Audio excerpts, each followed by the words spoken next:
Bonjour les enfants, une nouvelle histoire. Cette histoire, c'est l'histoire de l'arbre sans fin. C'est une histoire de Claude Ponty. Vous vous souvenez sûrement, on a déjà raconté plusieurs histoires de cet auteur-là. Il y en a beaucoup que vous aimez énormément. Par exemple, Bibi et le bouffron gouffron. C'est Claude Ponty qui l'a écrite aussi. L'arbre sans fin, j'espérais vous la lire à l'école, ça n'a pas été possible, donc je me rattrape et je vous la lis. Elle est assez longue, mais c'est une de mes histoires préférées. Donc, L'arbre sans fin de Claude Ponty.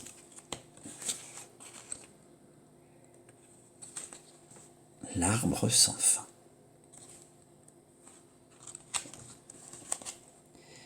Très tôt devant sa maison, Hippolène dit bonjour au petit matin.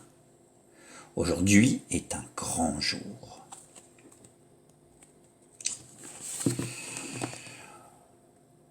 Autour de la maison, l'arbre sans fin dort encore. Il n'a pas de début, pas de fin. Au bout d'une branche, il y a toujours une autre branche et des feuilles. Beaucoup de feuilles. Plus loin que très loin, le feuillage est bleu, presque invisible. Ça s'appelle le ciel. Grand-mère l'a dit. Grand-mère sait tout. C'est elle qui a choisi le meilleur jour pour la chasse aux glousses. C'est la première fois qu'Hippolène s'en va chasser. Elle part toute seule, avec son père, qui lui a prêté sa grande épuisette.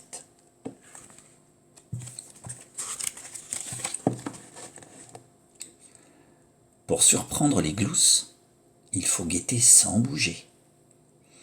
Être un œil qui écoute en silence. Hippolène fait tout bien comme son père. Son père est un grand chasseur, le plus fort du monde. Son nom est Frondaison l'écarte-pluie. Frondaison chatouille une glousse derrière la nuque. Bien chatouillée, une glousse ne peut pas résister. Elle est obligée de rire, c'est plus fort qu'elle. Quand la glousse éclate de rire, Hippolène attrape les graines qui sautent dans tous les sens. Elles font un petit bruit, comme un cri de souris mouillée.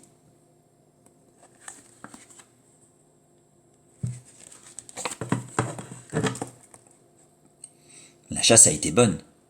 Le sac, rempli de graines, est très lourd. Il est l'heure de rentrer. La nuit tombe d'un coup, juste à la fin du jour. Soudain, l'arbre sans fin s'illumine. Des milliers de petites gouttes de lumière entourent la maison d'Hippolène. Elle pense que l'arbre lui montre son chemin. Ce sont des larmes, dit son père. L'arbre pleure.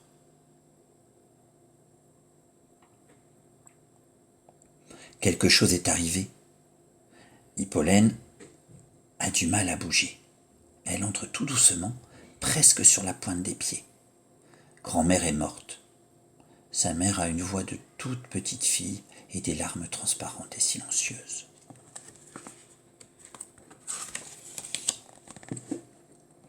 Hippolène serre la main de son papa. C'est comme si elle était dans ses bras. Grand-mère est bizarre.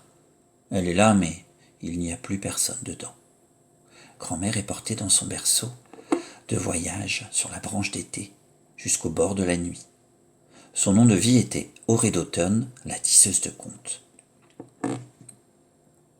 Et puis elle s'envole entre les feuilles du ciel. Elle a l'air aussi légère qu'un soupir. Quand le berceau de voyage disparaît, Hippolène réussit à dire au revoir, rien que dans sa tête, sans bouger les lèvres.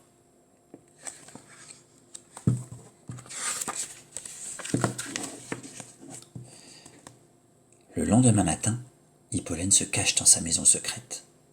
Elle a un grand trou dans son amour. Elle est si triste tout entière, qu'elle se transforme en larmes. Et cette larme si triste tombe au travers de l'arbre sans fin. Elle tombe longtemps entre les feuilles qui essayent d'être douces. Enfin, elle s'arrête quelque part dans un bruit d'os qui se casse. Hippolène décide qu'elle est sur le sol, près de la terre, entre les racines.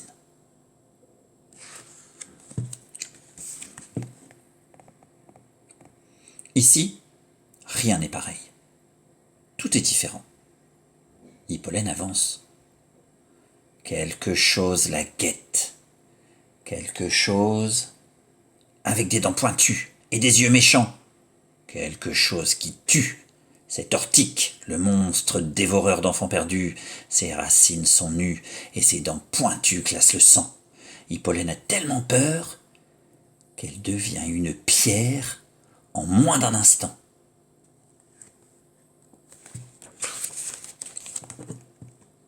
Cette saison merveilleuse passe pendant qu'Hippolène est toute dure dans sa peau de pierre. Ortique, lui, est parti depuis bien longtemps. Il est méchant, mais pas patient. Chaque saison dure au moins 1000 ans. C'est trop pour lui. Hippolène se réveille comme une pierre. Elle pense qu'il manque une saison. Et puis elle oublie.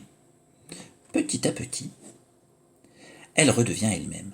Il y a comme une brume de musique qui s'approche. Hippolène la suit parce qu'elle croit entendre les murmures des feuilles autour de sa maison. Elle arrive devant la plus ancienne racine de l'arbre sans fin. C'est la mère vieille du monde. Hippolène écoute la brume de musique qui lui chante la chanson de l'arbre, avec les voix de toutes ses grand-mères.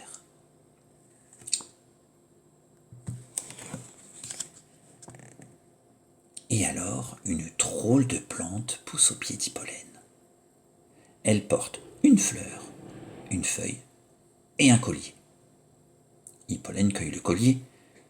Il est à sa taille et ressemble à celui de sa mère, fait en cime la dénombreuse d'étoiles. Aussitôt la fleur s'allume, et la feuille fait une ombre noire. Dans l'écorce, l'ombre creuse un trou. Hippolène grimpe et entre à l'intérieur de la racine.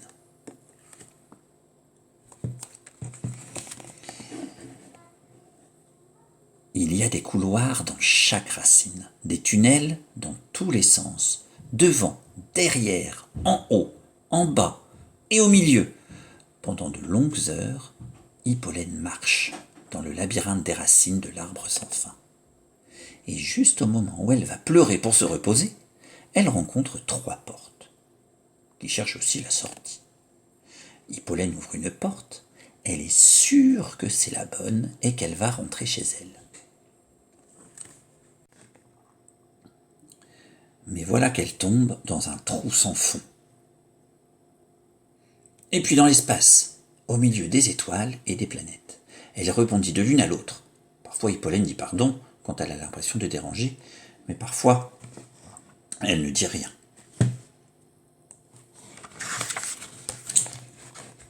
Enfin, elle atterrit sur la planète des miroirs. Hippolène est entourée de miroirs qui se promènent en réfléchissant à voix basse. Ils disent qu'un seul d'entre eux est un vrai miroir, avec un vrai reflet, et qu'il faut qu'Hippolène passe au travers. Elle choisit un miroir un peu triste, mais avec un reflet qui semble exact. Elle y entre.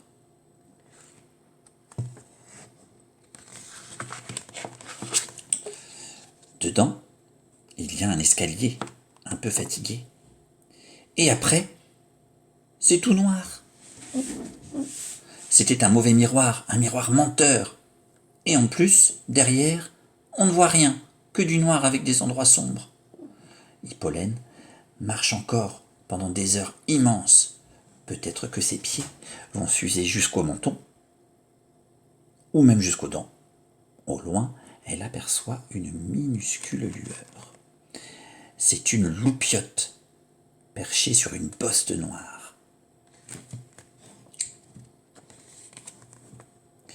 Elles deviennent tout de suite amies, et la loupiote s'installe dans les cheveux d'Hippolène pour lui éclairer la route. Elle retrouve l'escalier fatigué qui n'est pas content. Hippolène saute au milieu des miroirs. Elle doit faire vite. Les faux miroirs ne connaissent pas la loupiote. Ils n'ont pas encore eu le temps d'inventer son reflet. Hippolène plonge dans le vrai miroir. C'est le seul qui reflète la loupiote dans ses cheveux.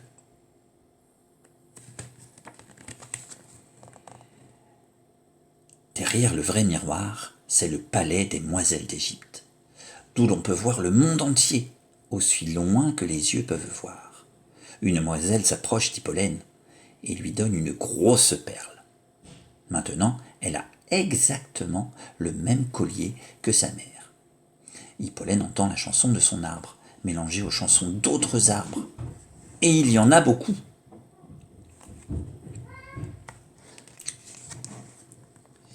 Hippolène prend un escalier et descend vers son arbre. Elle n'arrête pas de penser, c'est comme une voix dans sa tête qui répète doucement « Mon arbre n'est pas sans fin, j'ai vu ses bords, Et après, il y a d'autres arbres, des centaines de centaines d'autres arbres. Et voilà que passe la 7e saison merveilleuse. Et la voix dans la tête d'Hippolène lui parle toujours. Elle dit « La grosse perle est une graine. La grosse perle est une graine d'arbre. » Mais Ortique est encore là, prête à mordre, cachée au même endroit.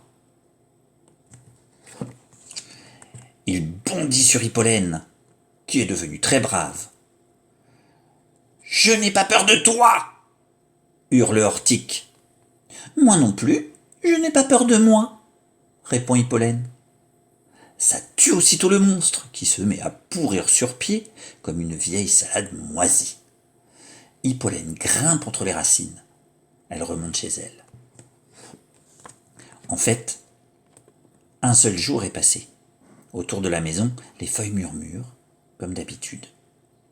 Devant la maison, sa mère l'aperçoit et lui fait un signe de la main, et la serre très fort dans ses bras.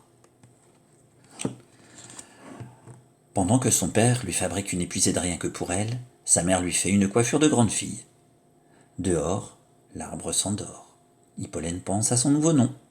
Hippolène, la découvreuse.